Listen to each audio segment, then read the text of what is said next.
Are you scared of speaking in front of audiences? Are you gripped with fear right before you go up on stage? Hi, I'm Antonio Baldovinos, and for over 20 years, I've been speaking on stages all over the world. I teach people on public speaking, on selling, on closing, on how to make a pitch. I teach people how to create and run successful online businesses. There's all sorts of trainings and people telling you to do all sorts of things right before you speak and right before you go up on stage. For example, they tell you to think about people like if they're naked when you're looking at the audience when you're speaking in front of them.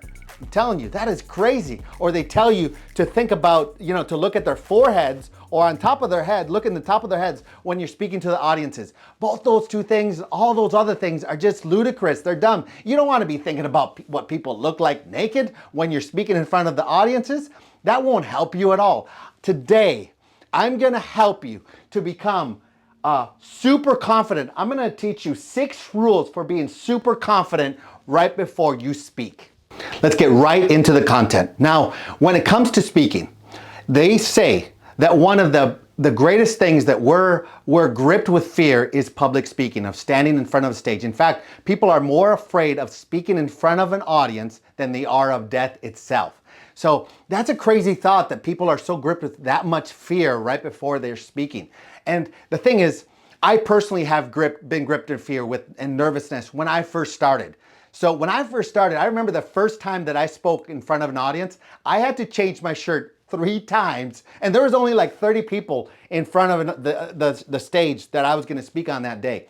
But I was so gripped with fear, like performance anxiety and all sorts of, was I going to miss it? Was I going to forget what I was going to say? Like I had all sorts of thoughts going through my head.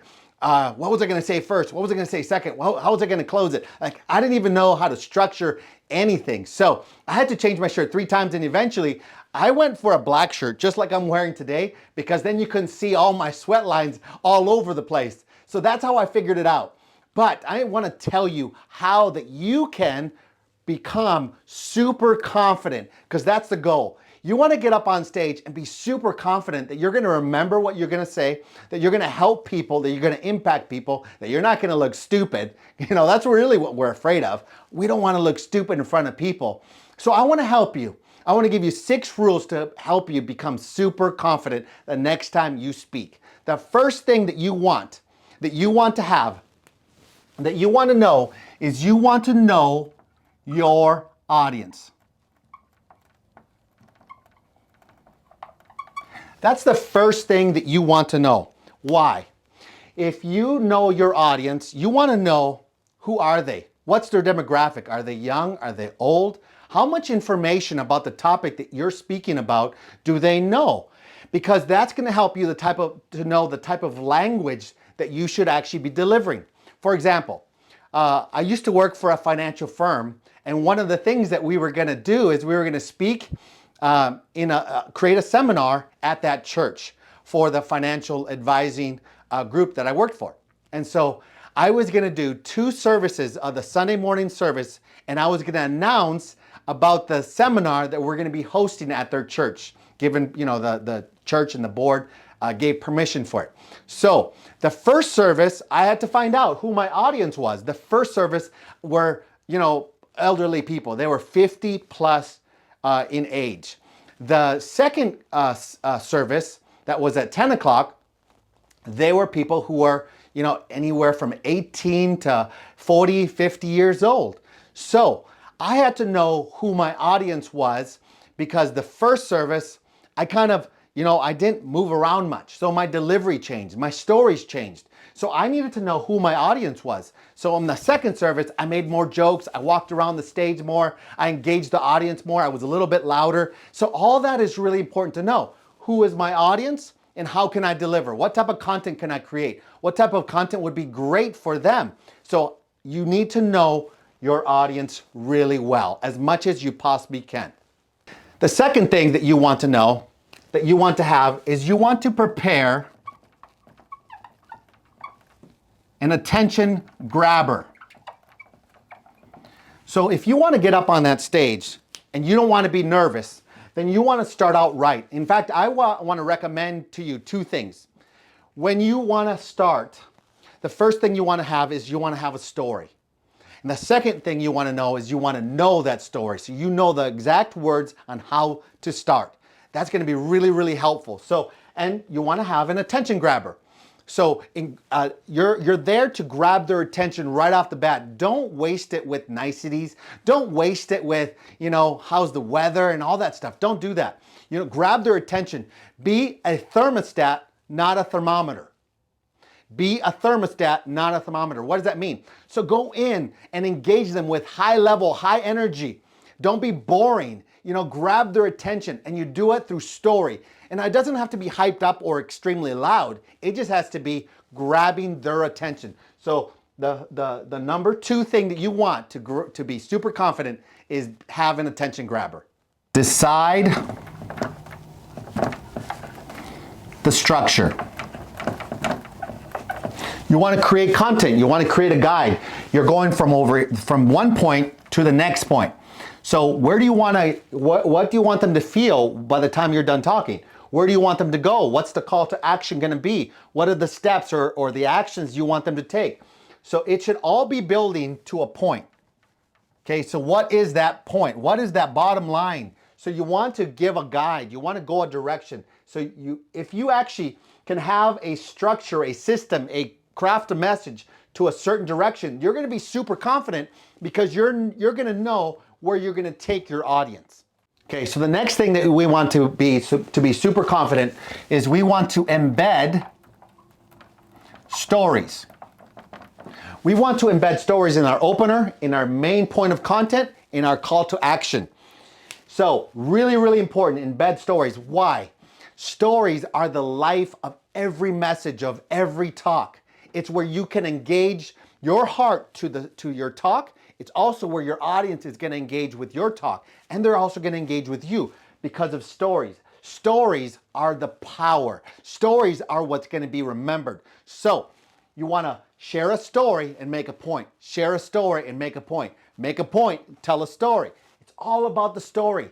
It's really not about your point. It's really about the stories. If you can tell great stories, have them relive it. Get into that moment. Like even picture yourself in that moment that you lived those moments. And if you're illustrating someone else's story, then create that story that you can actually feel it. So share the details, relive the moments. That's the power of stories. The 5th thing that we want to create super confidence in us is we want to rehearse the talk. Whatever that message is that we have, that we've already created a structure, we want to rehearse it. We want to be prepared. So President Obama, he would prepare his messages. He would have, he would have copywriters that would create his talks, but then he would rehearse them and rehearse them and rehearse them, like for hours on end. And he still used a teleprompter. He was one of the best communicators ever because he knew his talk. He didn't have to look at the teleprompter. He didn't have to look at the paper. He already knew it. He felt it. He had passion with it, and it was contagious. It was almost like if he was talking, hip shooting the message, but he didn't. He knew that message so well. Another person, Billy Graham, who spoke in front, I think he spoke to more people in live audiences than anyone in history. And what he did was he rehearsed his talk. Now, a lot of people don't want to hear that. They want to be authentically real, and they don't want to be so performance. I am telling you, every message, every talk is a performance. So you have to rehearse your talk. You have to rehearse your stories. You have to rehearse your opener. You have to grab their attention. You have to rehearse your call to action. You have to know your talk really, really well, even your mannerisms. So be prepared. If you want to be super confident, rehearse your talk. The last thing that I want to leave with you is deliver with passion. If you want to be super confident, deliver it with passion. Now that you rehearsed your talk, you embedded it with stories, you grabbed their attention really, really well, you know the structure that you're going to deliver, and you know your audience really well, you even know their limiting beliefs. You want to deliver it with passion. Let yourself go. Be authentically you. Share your voice, share your passion, share your convictions, share your stories. You did all the work now. Now just share who you are. If you want to be super confident, yes, you're going to go through moments where you're going to be thinking about, oh, this, I could have worked it on this way. I could have done it better this time. Yes, you know, the best way to look at every message and every talk is this. Every talk is only a practice. So don't get hung up with one talk or one message. No, no, no. Use it as a practice to do better the next time and the next time and the next time. That's all you want to look. That's how the best perspective to have when it comes to speaking in public. All right. So these are the 6 things that you want. So I'm going to summarize it real quick.